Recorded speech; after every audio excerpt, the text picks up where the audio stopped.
your seats, please. Let's start the second session of today's conference. It's dedicated to various aspects of foresight and mainly focusing on the methods, foresight methods. We have 4 presentations at this session, and the first presentation will be presented by Mr. Saritas, and it is called Foresight for Science, Technology and Innovation.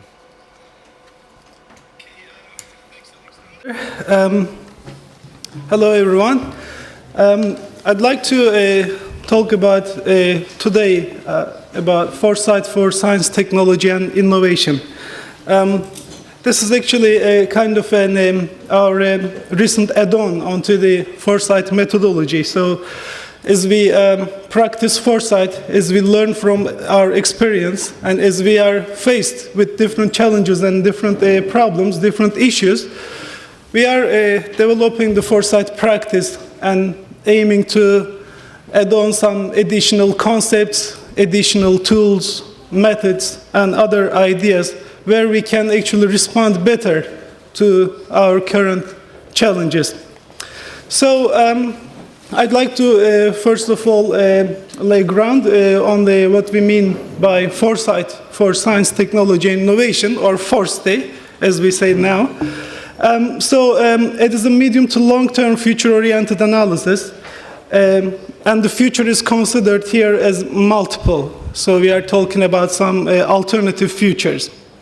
And we look at the issues beyond the purely technical or technological ones to cover a wide array of issues, to cover societal, economic, environmental, and all sorts of different issues where foresight actually can be applied. It is mainly informed by a participative process, and this participative process helps to assess evidence, articulate some future possibilities, and propose some actions. There are a number of stakeholders engaged in the process to help, because the stakeholder engagement is an essential part of the foresight process. It's not an isolated activity, it is an interactive activity where we bring together all different parties with a wide spectrum of experience and knowledge, as well as authority to do things, to implement things, and to start some actions. And foresight is not only thinking about the future, and ForSTI in this case, it is designed to feed into our STI decision-making at present time, because we think that actually we need to start from today in order to achieve some impactful changes in the future. And therefore, it aims to mobilize actors to effect change. And effective change, actually, and effective action is about getting these key actors together and then trying some kind of to build some synergy and concerted actions between them. So this is a slide which is built on Luke Georgiou's earlier work. Actually, this is showing how foresight is practiced from technological forecasting to technology foresight, innovation foresight, and to the systemic foresight. This is happening for a reason. It is happening in the way that the world is changing. So we are facing more complexities, more interactions between different systems, and there are greater uncertainties. So we would like to address all this with the proper solutions to these problems. And what the point we have reached, actually, that we need systems thinking in foresight. So foresight is moved towards to adopt systemic perspectives, to be orientated towards grand challenges to address them, and then look at the globalization issues as well as localization issues, and to bring kind of a synergy between all this, because they are very much interdependent and interlinked. So the focus is on innovation systems and networks rather than a narrow scope of science. And we are looking at the innovation policy. This is not a kind of a science policy or technology policy only, but it's a kind of a systemic innovation policy which again brings the big picture on the agenda and look at how different actors can create some sort of synergies to make things happen. because we know that the issue is not only technological, it is not only scientific, or it's not only about innovation. It has a lot of different aspects also, environmental, economic, political aspects. So we try to look at all this as a system.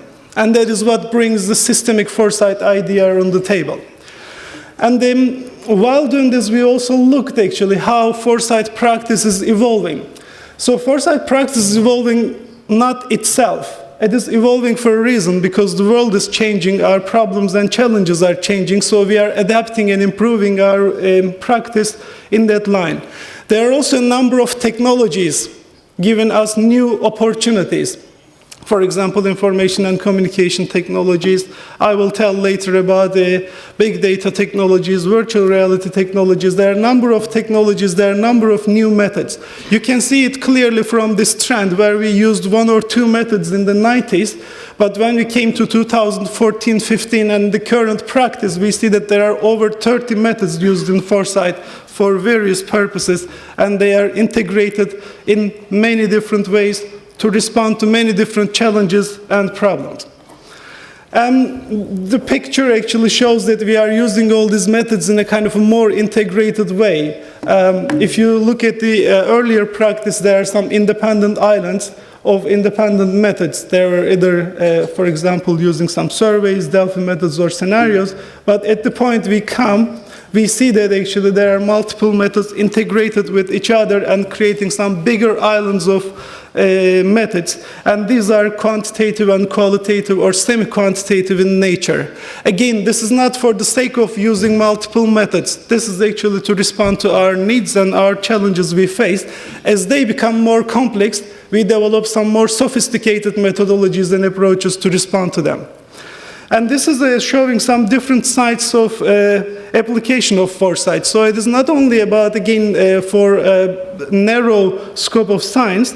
You see that there's business and economics, public administration, engineering, operations research, environmental sciences, and energy and fuel, material science. These are all actually somewhere located in the picture, and they are all using various methods of foresight to plan their future, to develop some long-term visions, long-term outlooks, and then prioritize actions, and then develop some policies for them. And the number of countries are using these tools. So this number is continuously growing, and there are quite a few countries doing foresight exercises in more than one iteration. So this is looking at last 25 years data and showing actually how things are evolving across time. So the question is where we are now. So we are facing a number of global trends at the moment. What is happening with the world? Growing up global demand for products and services. So especially in developing countries, there's a great hunger for new products and services. So we see an increasing speed in the number and variety of products and services being delivered. But at the same time, getting scarce. Our resources like water, food, energy, and natural resources are getting scarce. And they are getting more expensive. Although they are our kind of commodities and basic kind of human needs, but they are all at the same time finite and they are shared. So that's why they are becoming more and more important and more expensive, like water, for example. And that gives rise to sustainability and security concerns and problems with social, economic, and political conflicts, inequalities, and which we observe actually at the moment as we speak today. So there are really great problems and challenges, and there are still wars going on in the world because of the scarce resources we have, and then some political considerations. But at the same time, we have a number of opportunities. We are going technological. There are a number of advancements in science, technology, innovation, and there's an increasing public and private R&D. So there's a great appreciation of science, technology, innovation at all levels in the world. So there's a recognition of the importance of it, which actually help us to get some opportunities to address those challenges. At the same time, while all these things are happening, we are facing with a growing complexity. So you can see that there are a number of issues. There are sociocultural evolution and transformations.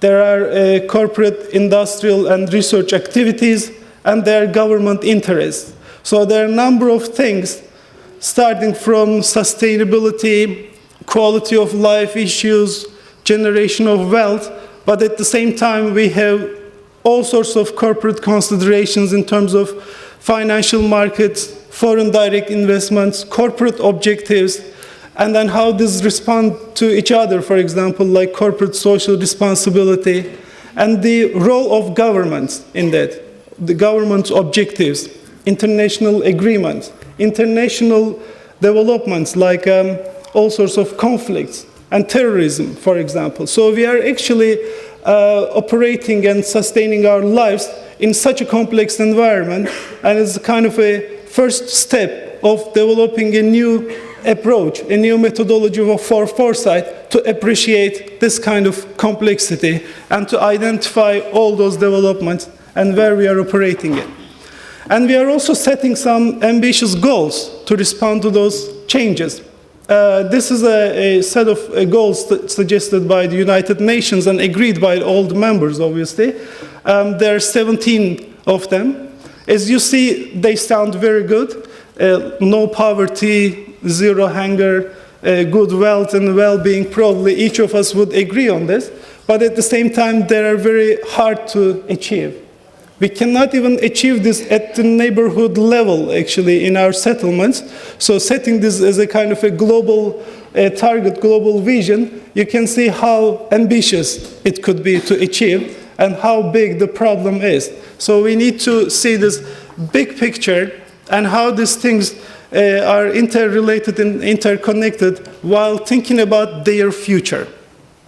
So all these things, actually, that I mentioned, give us a message that we have a complex system which gives rise to uncertainty, and they require a holistic view. So we should always keep in mind this big picture. And all these things, again, issues are systemically interrelated, interconnected, and interdependent. They require some customized targets, coordinated strategies, and policies for intervention, commitment, and to create impact. And at the same time, there are plenty of unknown unknowns. So we don't even know actually what may happen on the way. There are plenty of surprises, there are plenty of shocks and wildcards as we go through the planning and implementation process. So all this call for a systemic view of issues, actors, and processes. So regarding issues, we face a number of challenges. And these are kind of the demand dynamics. So there are all sorts of problems we are talking about, like water, energy, health, climate change, education, urban and rural dynamics, which are, again, interrelated and interconnected. And we have some instruments to address these challenges at the same time, like some advancements in science, technology, and innovation. These are taken from the priorities of our Russia 2030 project, which are probably common for many countries in the world. So some of the technological and scientific instruments we use to address these problems, like information and communication technologies, which will give us plenty of opportunities probably to address those challenges. Biotechnologies, medicine and healthcare developments, new materials and nanotechnologies, environmental technologies, transport and space systems, and energy efficiency and energy saving. These are some of the instruments, not all, we can use to address these challenges. As you see, for example, when we think about the energy, energy is not only a local problem. It needs to be considered in a cascaded way at a multiple level, starting from the global level, which begins with the fossil fuel extraction, for example, in the industry and at the global and national levels. Then how this is converted into some sort of energy that we can make use of later. And then how this actually can be brought into our settlements for our use. So there are multiple levels, and our actually strategies and our planning for the future of such technology should look at this kind of global, national, local, and settlement levels in a kind of multi-level approach. So this is the kind of a systemic view of the issue. We need to look at the systemic view of actors also. Actors are not anymore those actors we can find in traditional triple helix. So it's not only government, universities, and industry. There are much more and many more actually actors to consider and to deal with.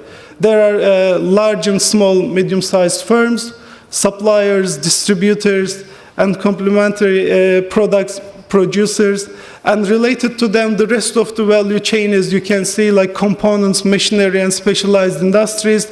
There are services which provide necessary skills and education to the system, like training, knowledge transfer, research and technical skills, managerial and service support, and there are governmental and regulatory bodies, and at the same time there are research centers, higher education institutions, public research institutions, technology transfer office, and an important actor again, banks and finance, because all these ideas need to be financed, so economic models need to be developed, and trade associations certainly have a role to play in this. So we need to have this systemic view when we come to think about the actors within the system and engage them throughout the process.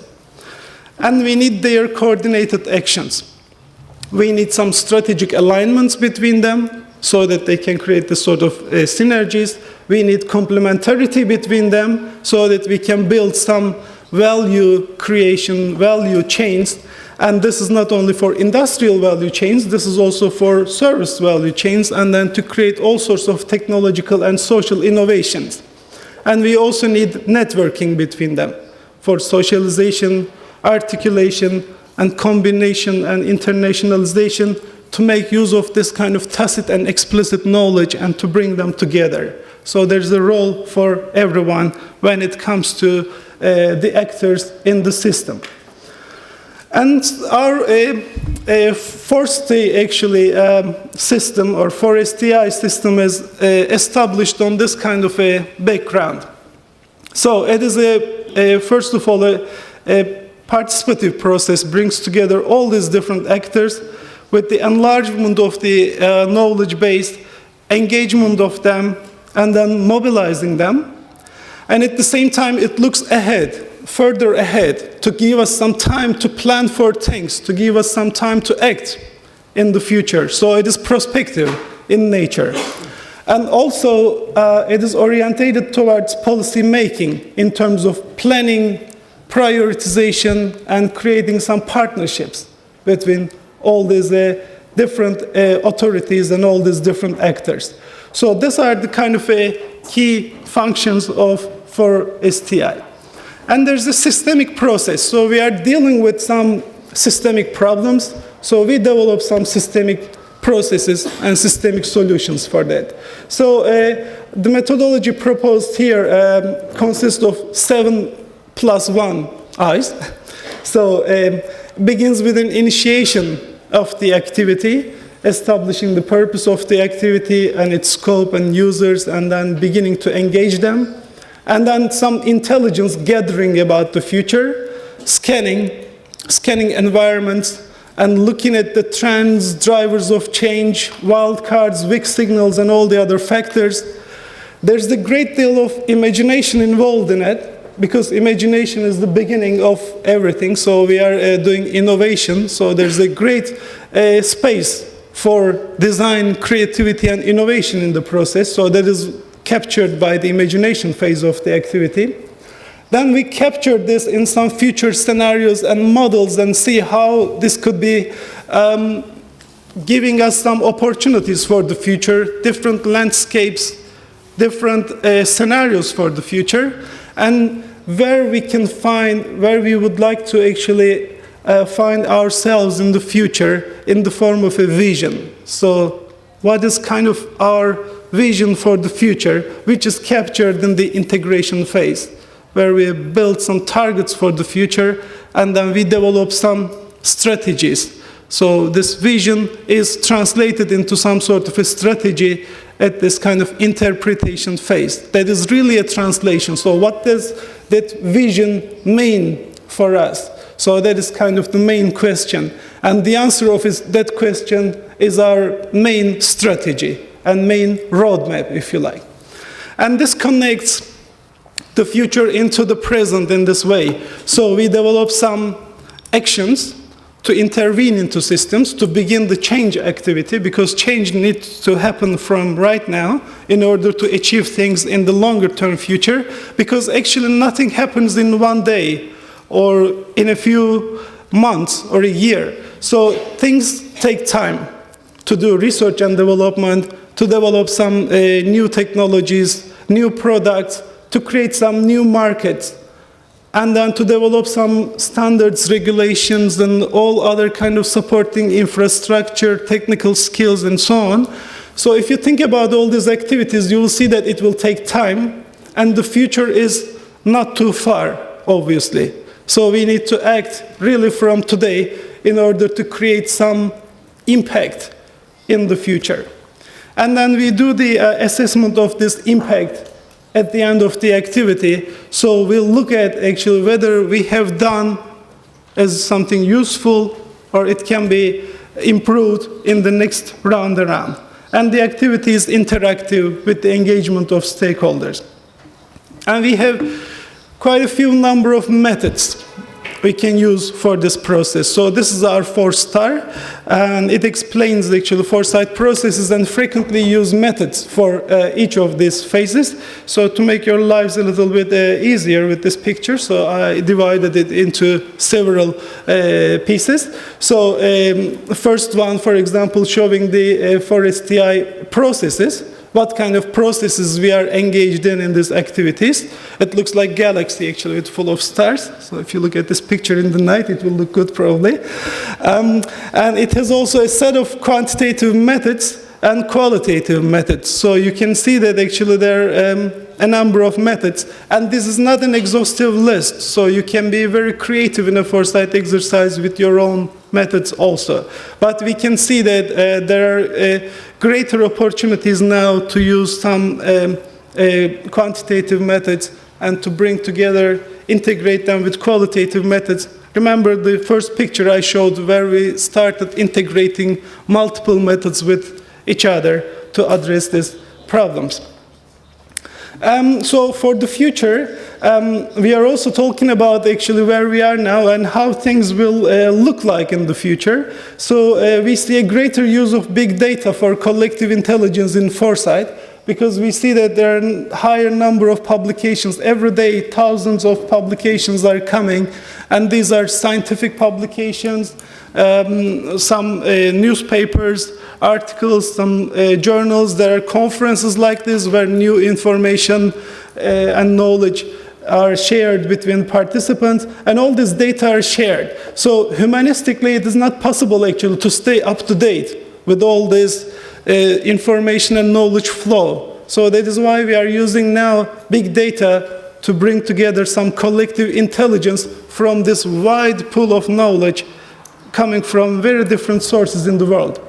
And there are possibilities to use, for example, virtual reality for future experience. So we can actually play with our scenarios. So they will be much easily communicated once we can actually put them in front of people and show them the future picture. And there are intelligent systems to support our decision-making under complexity and uncertainty. And I'm glad to see that actually, to say that in our institute here, we have begun with the use of big data analytics for Foresight and for ForSTI. And my colleagues, so I won't go into details of that, but we have taken kind of a first step in this new development and new tool and how we can exploit it. And the rest hopefully will follow up soon. So my time is over now, and I just would like to say that all these ideas actually are captured in our new book, which is also here. It is Foresight for Science, Technology, Innovation for STI. So I tried to present things in about 20 minutes, but you can take some hours and days, actually, and then read it again and again, and to kind of grasp all these ideas and give more thought on it. Thank you. Okay. Thank you, Ozcan. Спасибо. Thank you. We have time left for a couple of questions.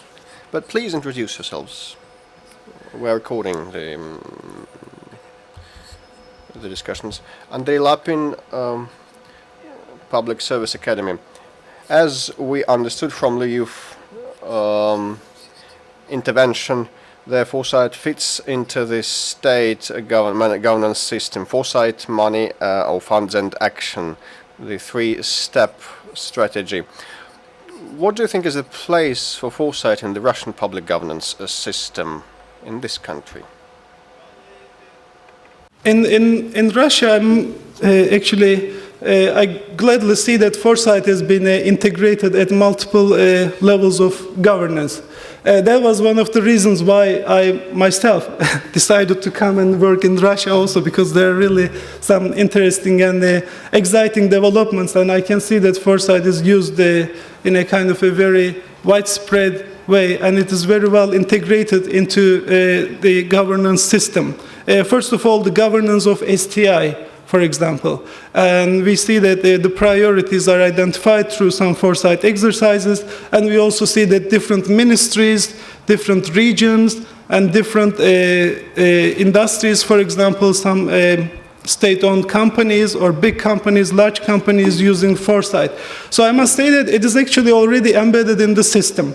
Well, we should look at it at the same time how it is implemented, which is probably another question, and how much impact we have achieved. That is something we can probably discuss further. In terms of doing Foresight and implementing Foresight, there has been a great progress already, I should say. Спасибо. More questions? First was Marcio. First of all, Ozcan, congratulations to being able to summarize your book and book from colleagues in 15-20 minutes. And I have two questions, actually. One is, when you have a system approach, it could be said that you can't be neutral. Mm-hmm. Because whatever you do has to be judged by values, by social aspects that have to be considered in developing the work you do. So you can't say that I'm going to do, well, at least most of people believe that you can't say that let's do this irrespective to how many people is going to die. Or let's do this irrespective to how sustainable a given issue is, etc. Sometimes you have to be neutral. You can't be neutral. Mm-hmm.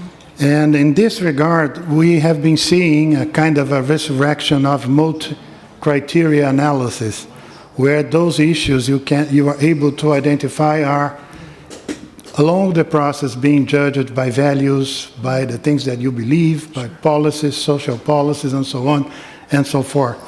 My question would be, when you insert in your process mm-hmm.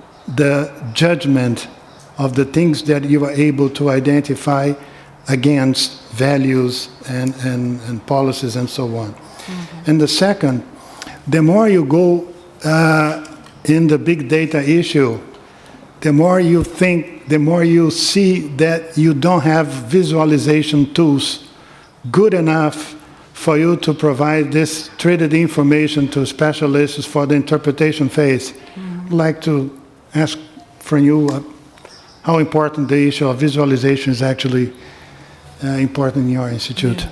Thank you again.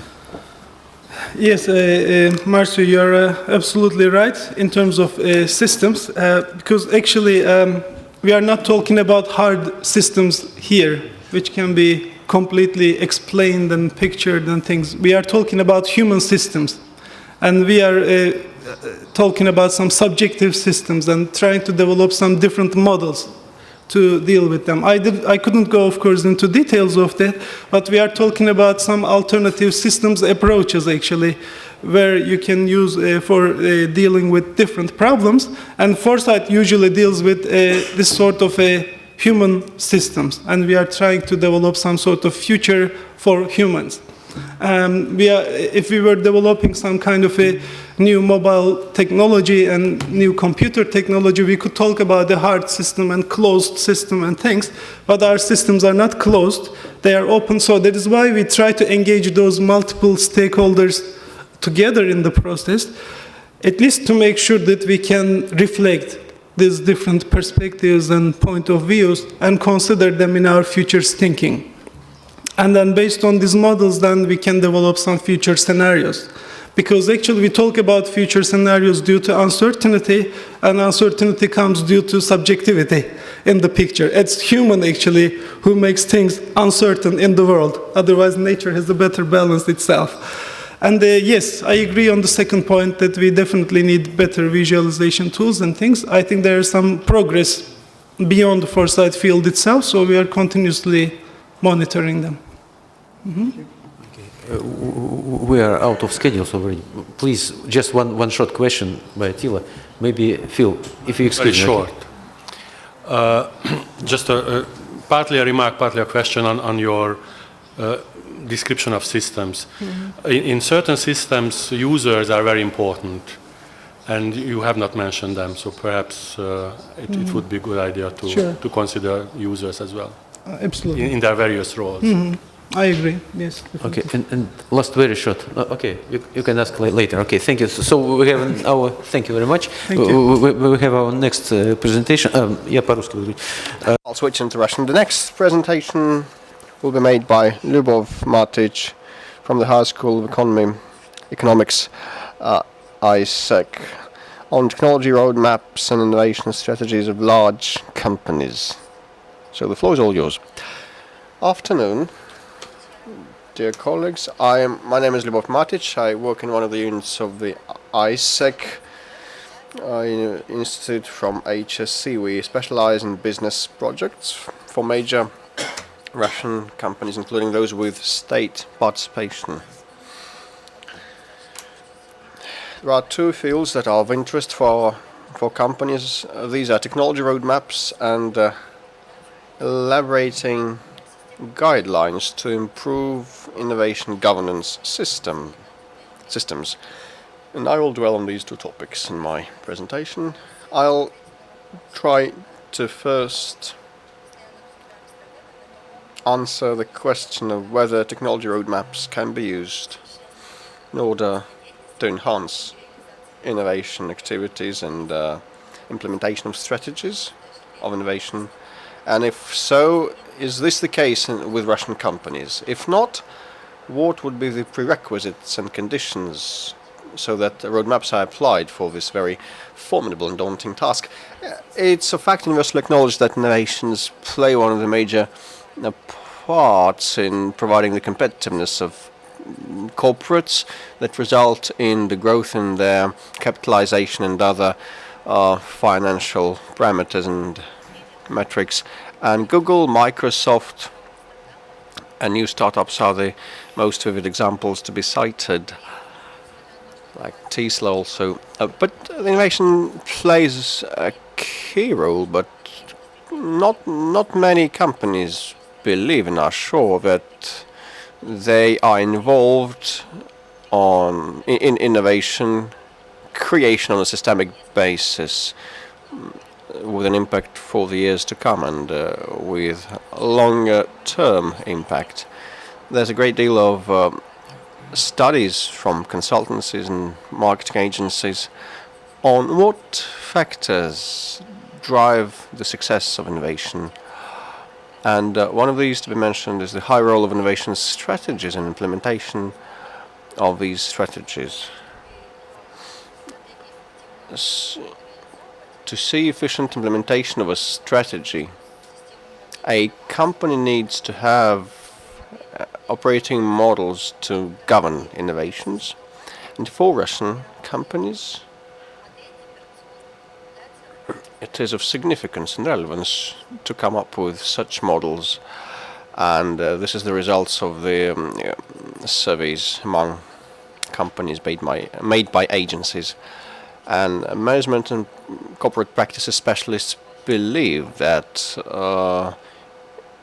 innovation cultures with companies play ever-growing roles, and the personnel that will further launch and promote these new innovation-based products are to participate in strategies development, while elaborating roadmaps and studying different methodological aspects. We have come up with several blocks of problems and issues related to innovative activities of corporates that have a bearing on roadmaps, like these are inadequate vertical and horizontal communications between different employees of one and the same companies. And like a marketing unit may be aware of the needs of the clients, but R&D unit or division doesn't come up with appropriate products to match the needs of the clients and consumers. Then comes another very important issue of selecting projects that will be subject to funding. Like in many companies, innovation projects prevail that just have a lesser level of risks fraught with them. Just improvement type innovation, and they require lesser investments. Pardon me. But this improvement-based pattern does not provide for greater advances. More decisive steps are necessary, and then there are not enough technologies and scarce information about the impact of possible technologies application. And the last one is the fact that the links between companies' innovation strategies and innovation activities are quite weak.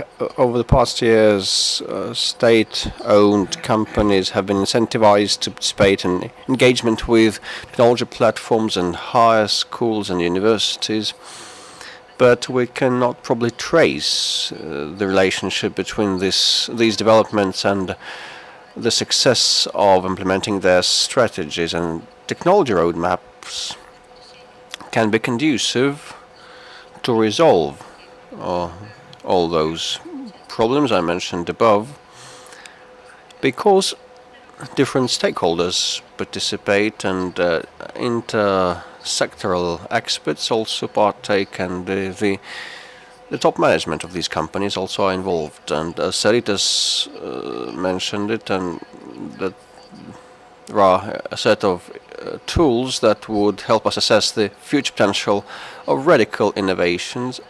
And probably for some of the innovations that we have in the pipeline, there is no a market niche yet, or there may be no need at the current stage. So such a roadmap may contain visual images that would reflect a well-structured information about technologies, markets, and products, and the interrelationship between these types and segments of information matters a lot. Over the past years, the Higher School of Economics came up with a number of roadmaps, and our clients, the companies, also quite often present different goals that they have in mind, like selecting priorities, identifying priorities, and developing ecosystems. But we asked ourselves whether companies use roadmaps to implement their STI and innovation strategies, and we found out that the main goal for elaboration of roadmaps was selecting S&T priorities and mapping the best routes to implement these priorities, and sometimes better coordination between the main stakeholders, and like defining new niches and new markets and ways to move to new market sectors, and establishment of creation of new products is something that companies underestimate. Why do they underestimate the use of roadmaps, the efficiency of the use of roadmaps?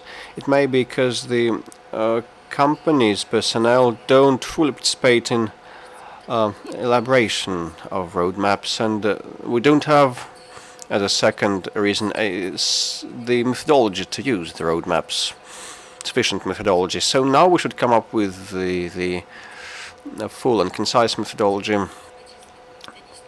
for application of the roadmaps. And we just wanted to study all the literature and publications that we have at hand, and in order to study all that and sift that through, we subdivided it into three parts, like first, whether the content of the roadmap and innovation strategies can be interrelated. What is the relationship between the criterion of to select information and the goals of the roadmap? Then comes the sequence of methods, including those methods based on evidence and expertise. And the third important aspect that we should be borne in mind to make efficient use of roadmaps is whether they are related to the innovation activities, roadmaps are related to the innovation activities, practices that are typical of this or that company. And as we know the literature, all the publications, we study all these publications on roadmaps, we know that there are very many different approaches, but mostly they can be broken down into three main pillars, like the employees' involvement, consensus second, the file approach is the best known, which suits for the first pillar. Then consensus. Consensus has a bearing on foresight studies. What we need is a general vision and consensus between all the stakeholders and related parties and the company's goals. Like let's take BP, British Petroleum. There is a study on that, and depicting how roadmaps are chosen and how they are embedded, incorporated into strategies. Still, we have a lack of information on how to establish a link between innovation strategies and TRMs structure. Like if companies opt for technology leadership and want to come up with new, unparalleled products, something novel, well, in this case, the roadmap should contain the section new products, but the trend setting and new trends and new needs of clients would be of paramount importance for such roadmap. And probably we should look at the existing best technologies and find ways how to transform them and improve them further on. I mean, these new technologies. And second, what we lack is information on who in what sequence should be developing technology roadmap. Whether it should be an outsourced procedure, or should it be on the house? And what shall be the sequence of applying these methods, and what should the toolbox be in order to realize what should be done? We stepped aside from the traditional descriptions of roadmaps and definitions of roadmaps, saying that it's just a compilation comprising a sequence or chain of steps for the sake of development, and we have subdivided the roadmap into 3 pillars: methodological, process, and organizational, and document related. The conclusions that we received and that we got is that the roadmaps could have 2 promising areas and domains like innovation culture, which is number 2, that would enable further technological leadership. And first is implementing the current innovation strategy and elaborating this strategy better, finding new means and technologies, and depending on what option a company selects, it should be able to deploy a certain type of process with this specific set of parameters. If it's about culture, the structure of the roadmap should not be linked with the current strategy of the company. For innovation culture, it's of more importance to bear in mind the expertise and impact methods. The second important result is that the elaboration of roadmaps should be embedded into the innovation management and governance system within companies to be able to impact the current processes while making the decisions. И третье, сама разработка. And third element of the roadmap development should focus on various input-output points. Company should possess specialized tools to develop a roadmap of the required quality to implement specific projects. If a company doesn't have such input-output points, then it would be more advisable to use outsourcing methods and to improve output-input points while improving the quality. This is the interrelationship between the layers and tools. You see the layers are not enough, not sufficient, and as you see it on this slide, this is the outcome of our research. This roadmap could be implemented for development of strategies, innovation strategies to ensure sustainable competitiveness, and companies should select perspective area and simulate business model incorporated into the required inputs, outputs, and develop specific methods which are suitable for this company. And for the innovation strategy, it is very important to ensure a relationship between roadmaps and innovative strategies. That concludes my presentation. Thank you very much. Questions? Institute for Oil and Gas. You said you presented a very good picture of the roadmaps, and our institute of one of the experts for the participation of the state-owned companies in various projects. Can you tell us, on the basis of your experience, what state-owned companies are doing in reality, how they use these tools, and what is your assessment of the situation in this area? Thank you very much. Thank you for your question. Indeed, companies are developing the program of the innovation strategy, and some changes have been observed over recent years.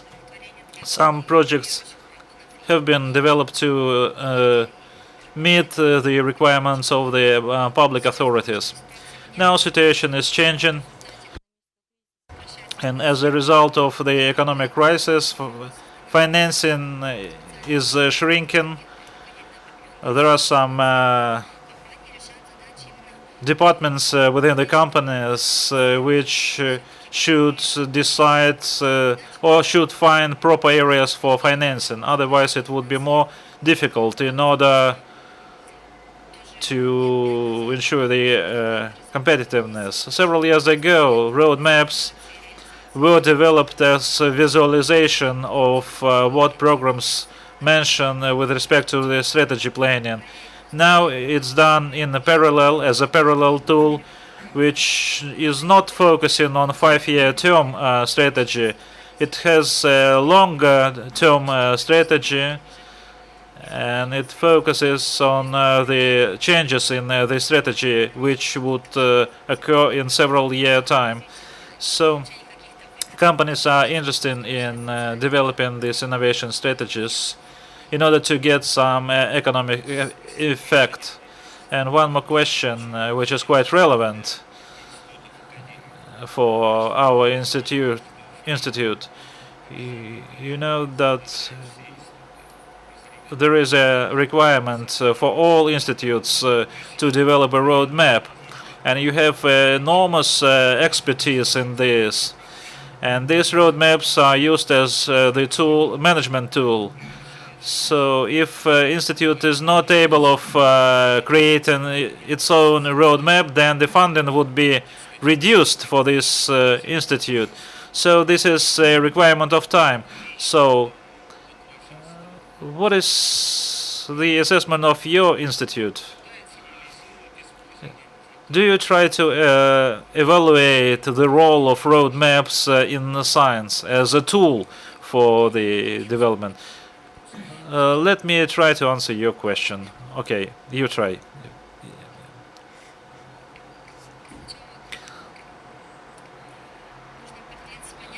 First, we need to determine the definitions. There's a type of roadmaps which are approved by decrees, and they are of a mandatory nature. They contain the number of activities with deadlines, and they are incorporated in the decision-making system. I was referring to another type of roadmaps which reflect those technologies and products, so tangible actions by the company or any organization to attain the objectives set. They are not incorporated into a national decision-making system. Of course, we would like to have it in order to improve the efficiency of these roadmaps. But as far as I know, these types of roadmaps are just created on a voluntary basis. There's one more question. Use microphone, please, and introduce yourself. Maltsev, publication house economy. We talked about many terms and definitions, and the term technological roadmap, what does it mean? So the public companies, microphone. Public companies use microphone, please. What do you mean by the technological roadmap? So is it a new product, technological product, or what? What does it mean actually, the technological roadmap? Thank you for your very interesting question. We're also trying to develop a classification of these roadmaps, and as a result of our experience, the technological roadmap is a roadmap which has a detailed technological layer or level. So it contains more detailed information about technologies which are intended to be used. So companies are interested in getting those technologies or developing the technologies which they need to improve their efficiency. Strategic roadmaps, as far as I understand, is a different story. It's not related to the technological road maps. It was presented by Norton or CAP, and we have also studied these road maps regarding the role of these strategic road maps for the activities of the companies. So they help visualize and relate various aspects of the strategic policy, marketing, and others, and so on and so forth. So they help relate various stakeholders playing in the same field. So we a bit out of the schedule. Let's move to the next presentation. Another representative of the Higher School of Economics, Mr. Bakhtin. He will make a presentation on data mining and technology foresight. Bakhtin. I represent Institute for Statistical Studies and Economics of Knowledge, HSE. My main task in the Institute is the development of STI Big Data Analytics System, which has already been mentioned several times by my colleagues during today. And I would also like to thank all the participants for coming to the conference. It's very nice to see familiar faces around, to catch up and share the latest results of the studies in the sphere of Foresight and STI Policy, and also get to know new people. So the topic for my today's presentation is data mining and technology foresight. And during my presentation, I will cover several aspects of this. First of all, I'll talk about how foresight and data mining are related in general. Then I'll talk about the ways to combine data mining methods and qualitative tools for technology foresight. Then I'll give some examples of our use of data mining in technology foresight. So how actually we accomplish it here, some examples of visualization. And then I will raise some questions for this area of development. So the first slide that I have, you actually are familiar with from my colleague Ozcan Saritas earlier today. And I think it explains in a very good detail the process of foresight and methods that are mostly used. And in this slide, I'd like to use to actually show you how data mining is applied in general to foresight, and more specifically to technology foresight.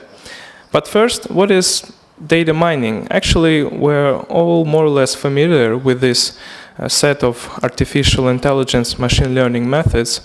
In simple words, this is a set of methods used to find patterns in data to extract some new knowledge from raw sources of data. That can be done in many different ways. From actually, you might be familiar with different types of data mining, like regression analysis, clustering, network analysis. So all of us have been included in this kind of tasks, whether we develop these methods ourselves or use existing software for that.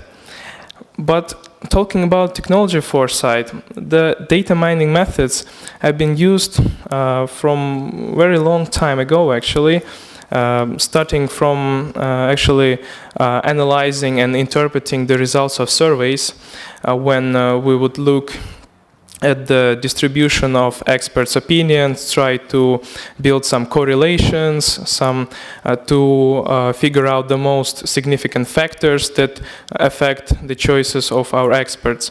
But that could be said that this was just the beginning, actually, of the exploitation of data mining. As we move further, we use data mining for gathering intelligence, and actually about technologies, developing technologies, different science and technology topics and areas. In this sense, we're talking about some more kind of advanced data mining methods, such as text mining methods, when we process a big amount of textual data in order to find some patterns, in order to find some evidence for the developing S&T areas, for spotting critical technologies, and many other things. And finally, we use the data mining for actually building models, forecasting models for the future, from simple extrapolation of data to actually building some simulation models where we can see how various technologies, products, how they affect each other, and other factors actually, such as social, environmental, economic, policy, values, and many other drivers and barriers. So moving on, this is kind of a scheme of the system that we are working on, and you might be familiar with this slide from previous conferences. It's constantly developing. So how actually we combine the data mining methods and qualitative analytical tools? You can see on this slide that we start with a wide range of sources of data that we use for the purpose of extracting knowledge and finding some patterns of data and some evidence for the newly developing technology areas and scientific directions. In this case, you can see that the list of sources covers from scientific publications, grants, materials of conference, to actually some analytical reports, patents, media and news sources. Why are we considering so many and not concentrating, for example, only on the patents if we talk about technology foresight? This is because the technology foresight is not driven only by technological factors. We're living in a modern world where the industries are affected not only by the kind of pure technology push approach, but actually it is affected by many social, political, and other factors that exist in the world. And sometimes it becomes even more critical than what we can do technologically, rather than actually what society needs and how policy controls it. So in this sense, we look at this wide variety of sources in order to see different opinions, to see different challenges that are identified by various experts, by various stakeholders. It's also important to say that all these sources, the authors of these sources come from different places, from different types of activities. That can be scientific organization, that could be private companies trying to protect their intellectual property, but it can also be even people sharing their ideas, for example, in various blogs, what they actually would like to see in the future. So what is some kind of societal demand for the future technologies, products, and markets? Therefore, we apply a wide range amount of data mining methods. You can see it on the slides, from different scientometrics approaches, pattern analysis, network cluster analysis, text mining, natural language processing. On the other side, we combine it and integrate it with expert methods, traditional literature review and media review, expert evaluation, and different focus groups, interviews, steep V, SWOT analysis. So all the traditional methods of foresight, but with a big evidence coming from the data. And then it's not only about the evidence, but it's actually about spotting new things that experts are unfamiliar with for different reasons. On the one hand, it can be a situation when an expert just cannot grasp everything that there is in the field due to constantly rising amount of data concerned with his field of study. But on the other hand, it can be a wide amount of multidisciplinary studies arising, convergent technologies growing, in the sense that the field, for example, like agriculture or many other examples, they don't develop only due to one or two technologies. This is a set of technologies coming from various fields where we, in the past, we wouldn't consider. For example, agriculture can be influenced by ICTs, space technologies, talking about precision agriculture, for example, and biotechnologies, nanotechnology. So there are so many, and then it's very difficult for one expert to actually be familiar with all the pool of required knowledge in order to really be up to date with the latest kind of developments. So now we're moving further to show how we actually apply the data mining. What do we actually get using it?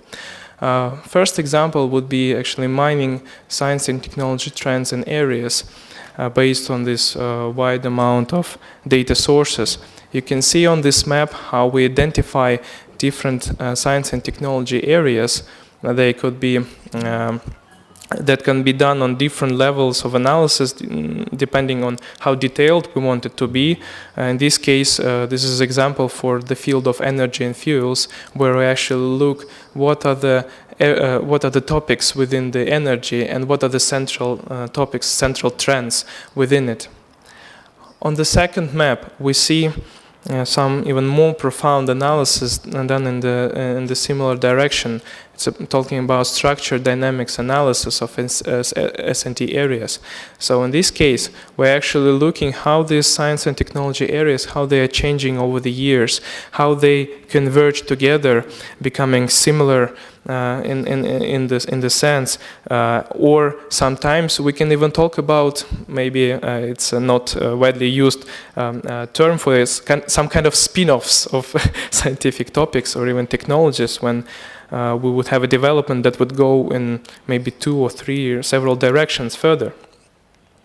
Then, of course, we're talking about some mining of centers of excellence. So once we know about the kind of critical areas of development, critical research areas, then we also would like to know what are the major actors from research side, from development side, from policy side, and any other that could be concerned with our study. So in this case, we want to extract these organizations from the documents. We want to see their connections to identify who are we working with, who we need to concentrate. And this is actually another use of data mining in the foresight processes. Not to use experts not only to use experts to validate, explain our data, but actually to find the experts we need for the process. And talking about interaction, is actually, we need to first find the organization that need to be interacted and to prove that they need to interact, because they are the major players in some field. Then we're talking about mining. This is closely connected to mining organizations, is mining geography locations. And in this sense, it's a very important kind of analysis when we try to identify some S&T topic that we're concerned with, to understand what are the countries, what are the places that are mostly mentioned with this problem. For example, we take a water resources topic, and we see that a lot of mentions are coming from United States, China, and Brazil. But for example, do we see a lot coming from like Africa, which should probably have a lot of topics related to water?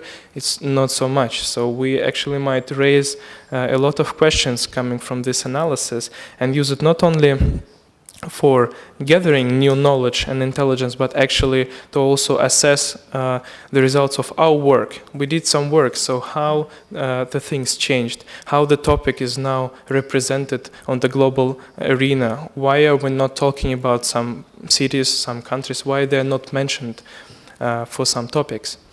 Then we're also talking about cross-mining and assessment of S&T topics in relation to different stakeholders. This is what I was talking about, these different types of sources of data, from media to publications and patents. We want to distinguish which topics are close to who and which topics are actually in the middle of the interest. So the ones that are close to this blue line, as you see on the slide, are actually something that are concerned with both media, news, academia, and some private companies developing technologies. But the ones to the sides could be more concentrated on some stakeholders, for example, like government organizations. This is an example also for water resources study that we did recently.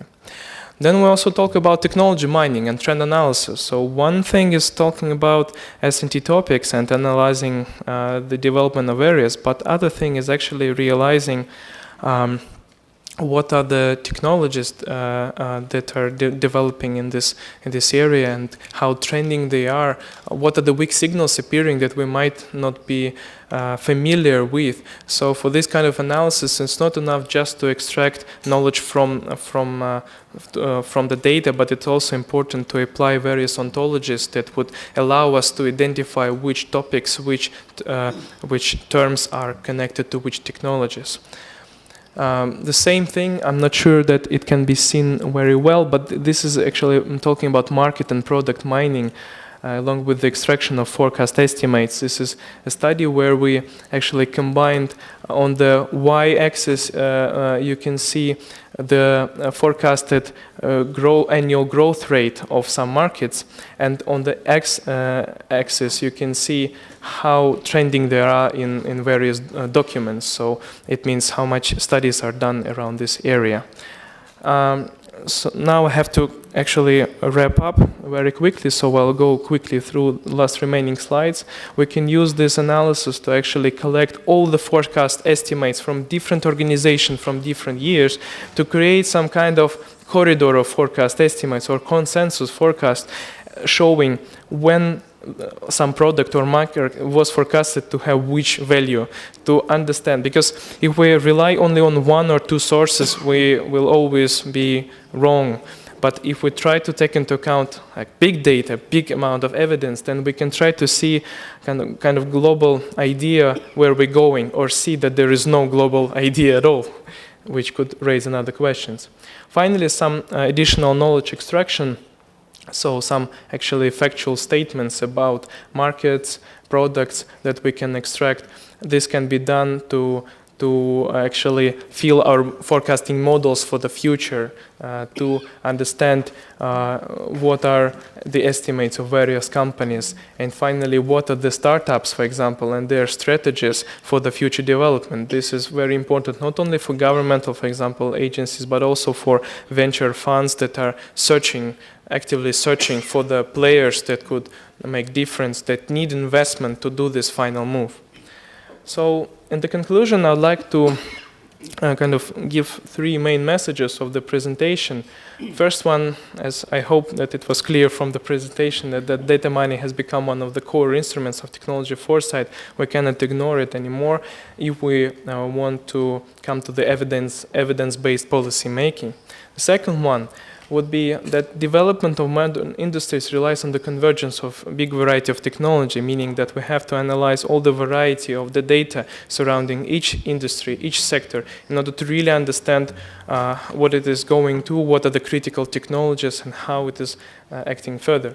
And finally, and very importantly, is that data mining and technology foresight should be applied not only to analyze technological factors, technological trends, but also to assess all these other aspects, social, economic, environment, policy, using the data mining, because it is possible by applying it to different sources and like media, as I was mentioning, and it brings us new types of evidence, new types of messages, what actually people want, what policy, how policy affects us, and where we're heading to. Thank you very much for your attention. I will be glad to have some questions if we have time. Спасибо, Павел. Мы, к сожалению, очень сильно отстаем от графика. У меня предложение, давайте мы зададим один. We don't have much time, maybe just one question for one question. Institute of the problems of the governance regulation. You had a slide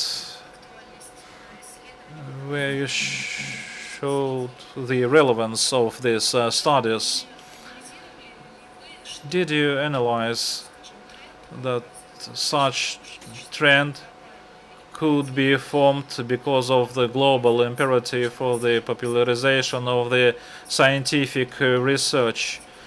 If there is a breakthrough in the fundamental studies, then it should go hand in hand with the specific progress. So, do you think that this is a latent challenge? Thank you very much for your comment. I agree with you that such a type of analysis could identify and discover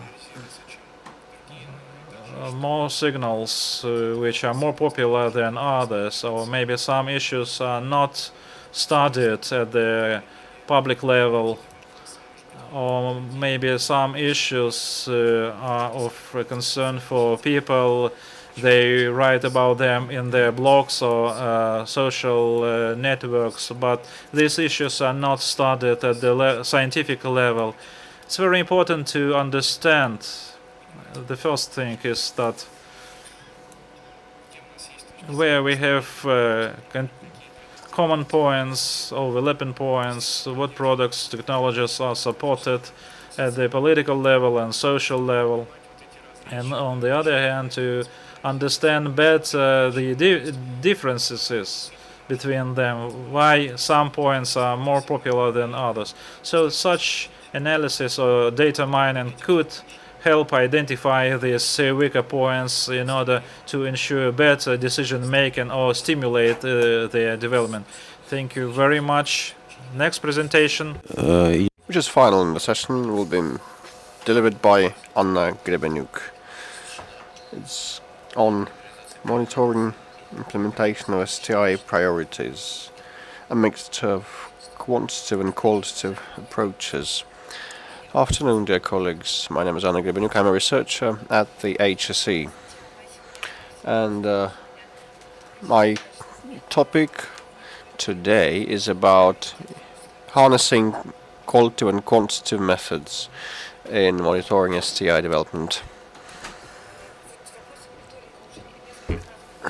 So the monitoring issue was raised on several occasions during previous speakers' interventions. It has been raised today, like the efficient governmental STI policies require the decision-making based on the evidence, or evidence-based decision-making, and for that we need a system that would be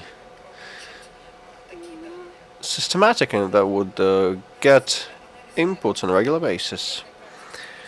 Analyzing international practices, we may come to the conclusion that different tools are employed as well as different approaches, and one cannot single out with a sole mainstream approach. Many countries establish special institutions or entities for the sake of monitoring, like there is a observatory in the European Union that trace the key existing emerging technologies, and there's a similar entity in the United States. Thematic monitoring exercises are also popular, like questioning different entities, and S&T programs monitoring is also a popular topic that may contain different indicators and parameters and clues to implement thereof. In some countries we have special information systems in place that absorb all the available data and help analyze these in a user-friendly interface. And other are statistical surveys and bibliometric and patent analysis. So speaking about this country, I'd like to dwell at the system of priorities for this country. There's been a presidential decree, and the last one was enacted in 2011, 9 priority areas and 27 critical technologies. They were given in the slide. And they are implemented with the help of a broad range of tools like the state and federal goal-oriented programs and programs of development institutions, government assignment to entities, academic and research entities and universities, technology platforms, territorial innovation-based clusters and other tools. The monitoring system that we currently have, I must stress, is insufficient. Because now we cannot realize whether the tools I enumerated are efficient and the resources that we allocate match the results that we get.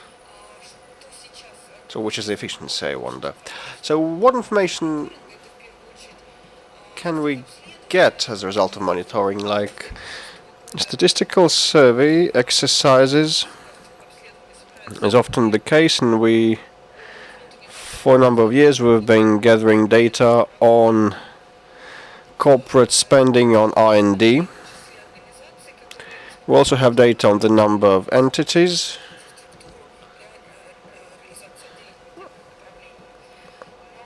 and unfortunately all the data that we have don't provide us with a full picture of how the priorities are implemented in this country and whether the results are tangible. Therefore, we have come up with an integrated monitoring system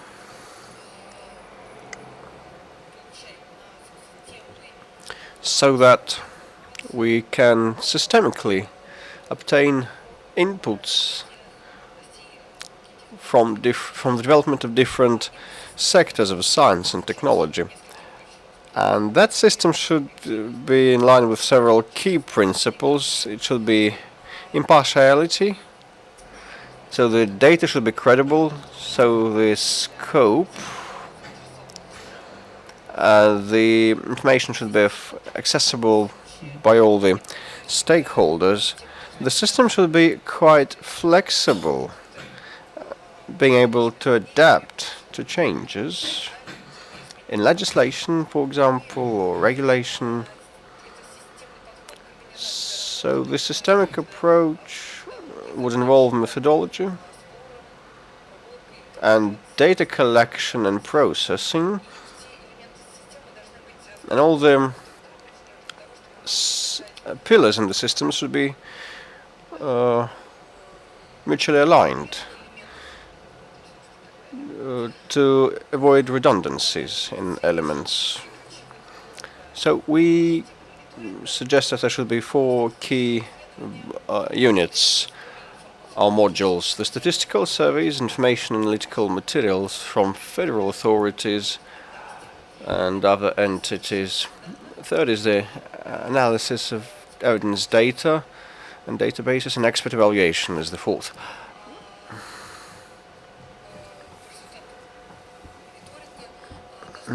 As a result of such monitoring, different publications and reports and overviews are to appear. reflecting the S&T trends on a topical basis.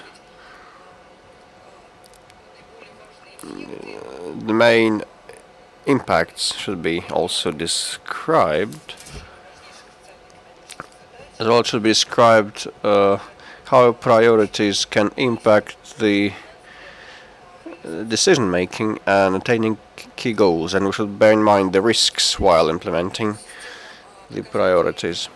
We tried to come up with a system of indicators that would allow us to look and trace technologies at different readiness stages. Like, we may assess the R&D expenditures,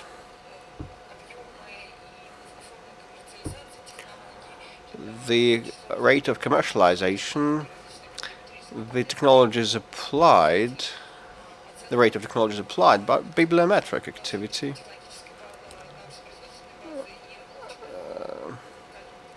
and human potential and contingent potential.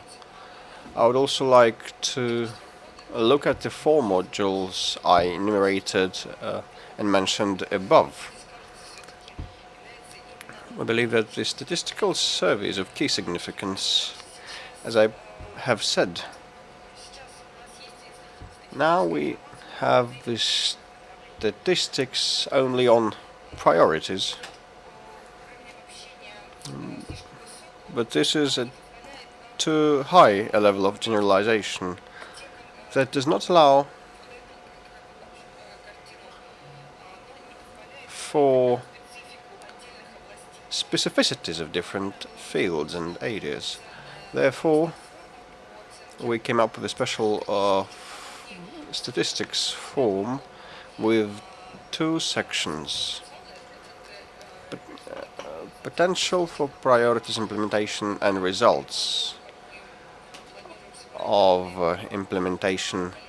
In the first section, we would include data on the number of researchers, including PhDs, and inputs on R&D expenditure by companies. Stemming from various sources. The second section would involve number of patent applications and patents received, number of developed technologies developed, and payments from technology transfer, and the quantitative parameters of products turned out with the help of critical technologies. The second module involves information and analytical materials from federal authorities and organizations. So it is of importance here to embrace the widest possible range of stakeholders, companies, public authorities, technology platforms, clusters, seed funds, support entities, and others. And for them have 3 forms, fill-in forms. The first one deals with description of the results received and the main trends, and the assessment of critical technologies. We, after their view on the key impacts and on resolving human and human-related and technical goals, assessment of human potential, and the academic infrastructure, research infrastructure, as well as what they think of whether key risks can be successfully identified. The second form is the description of the most salient projects, and the third form, involves numerical indicators and the description of R&D level and the technology maturity or readiness level. The third module, expert evaluation. We believe that to have efficient monitoring, one should have standing working groups with academic and business community represented that can be with the sectoral forecast and foresight centers. They can trace down the key trends in S&T, analyze and validate materials and inputs from other monitoring stakeholders and participate in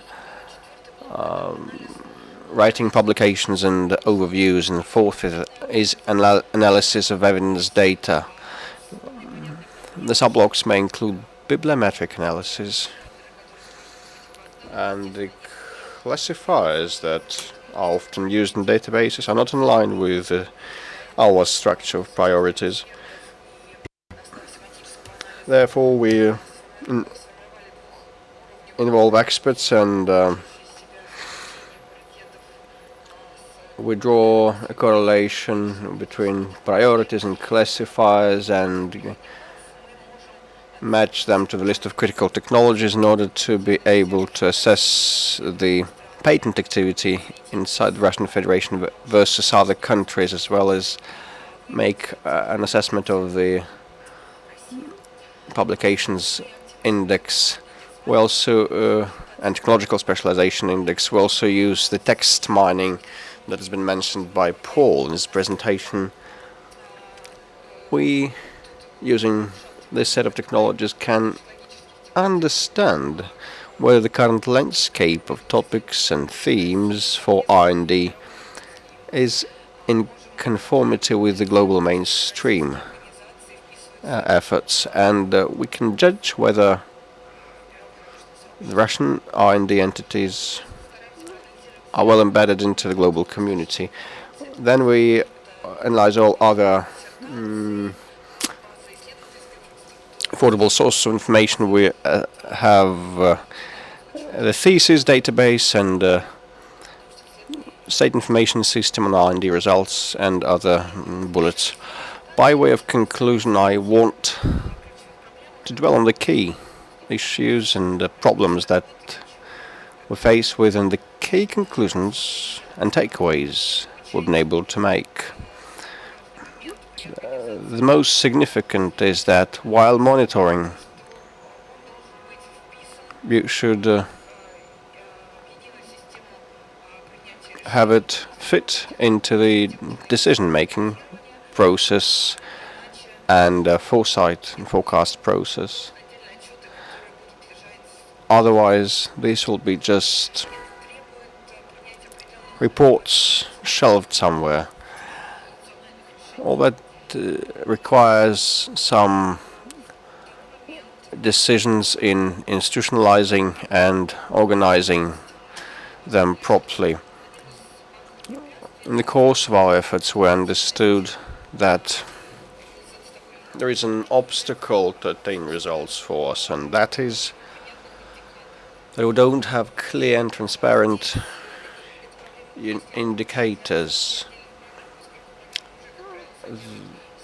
That would be easier to solve for specific programs, because such programs contain a set of indicators mandatorily. But in order to set the priorities, we should have something similar to the milestone system, like descripting what should be the level of R&D in this or that year, what should be the technology readiness level for a certain technology, and what should be the timeline to launch an innovative product and put it on stream.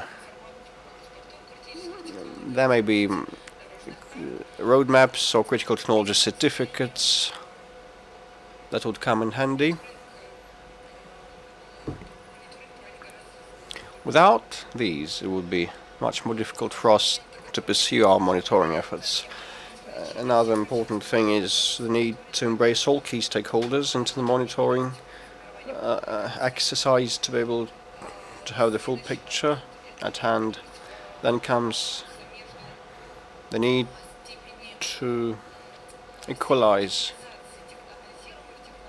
the granularity of technology analysis and the resources that we have at hand to carry out monitoring.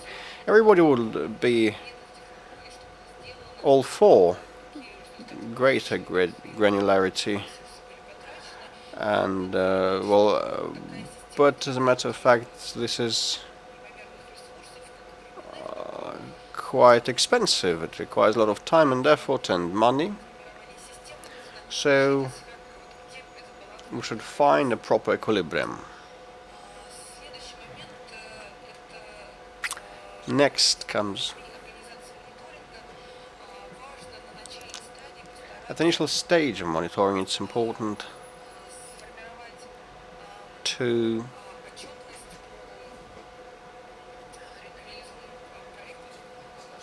be able to come up with a proper reporting pattern and accounting pattern. Program and departmental reporting is necessary. These would reflect all the necessary indicators to assess the efficiency of our priorities. But this we should bear in mind, that all the technologies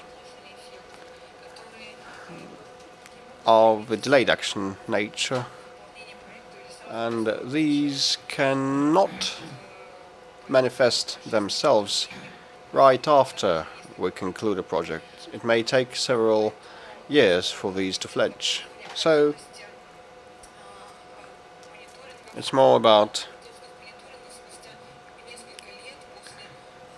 a new delayed monitoring, a postponed monitoring effort, several years after some S&T tools have been implemented. Thank you. This brings me to the end of my presentation. Thank you. We have only time for one question. Oil and Gas Problems Institute, Russian Academy of Sciences. Yeah, Mr. Jakobson, last year you were quite active in setting new priorities and list of critical technologies, but then it came to a standstill. What is the current status with this set of priorities and list of technologies? Thank you. Back in 2014, we started adjusting these lists, but last year some changes have been introduced to the regulations of these adjustments, so now it's carried out once every 6 years, not every 4 years, to match the presidential mandate cycles and election cycles. And now a strategy of STI development in the Russian Federation is in the pipeline, and the new system of priorities, hence, would be shaped after the strategy is approved, with the main rules of STI priorities prescribed. But as a follow-up, still the National Technology Initiative has a list, and I don't know whether it has any link to the priorities of yours, and judging by what you say, those guys are ahead with their set of priorities, because they forestall the STI strategy of the Russian Federation. And the one speaker before you, probably the tool you mentioned, should be actively used while selecting national initiatives. Did you participate? These are interrelated questions, probably. Them initiatives were approved, had been approved before, and as far as I know, a certain set of criteria underlied that effort. To my mind, the initiatives may be one of the tools to implement the priorities, and sometimes there are low readiness level technologies, and initiatives may be a tool to absorb these and promote them, to expand the R&D groundwork at hand. Thank you. Just a couple of words to wrap this session up. A month ago I attended an OECD working group on foresight, and the Secretary General delivered a 30 minutes speech, saying at the end of that speech that the main goals for foresight were implementation, implementation, and implementation, triple implementation. So foresight should have a direct bearing on decision making and policies. And I believe this idea permeated all of our today's interventions. And on this positive note, I'd like to conclude this session, second session. I'd like to thank the speakers. And now we break for lunch. It's going to be on the second floor, this very same building. Please follow the signs, and we will resume at 2